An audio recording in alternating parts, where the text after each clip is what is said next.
Fi ġnien Domintov Raħal ġdid ġie inawgurat monument fġieħ l-istess ex-Prim Ministru. Il-mafkar inkixef waqt serata organizzata mill-Kunsill Lokali ta' Raħal ġdid mis-Segretarju Parlamentari għall-Gvern Lokali Alison Zarafa Ċivelli flimkien ma' Sindku Dominic Grima u l-Kunsillieri tal-lokalità.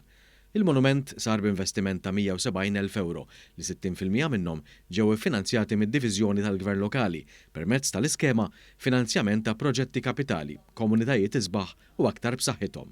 Il-komplament tal-finanzjament ġie investit mill-fondi tal-Kunsill Lokali ta' Raħal ġdid. Wieħed mill-għanijiet ta' din l-iskema huwa li tgħin mod finanzjarju lill-Kunsilli Lokali biex iwettqu proġetti fil-lokalitajiet rispettivi tagħhom.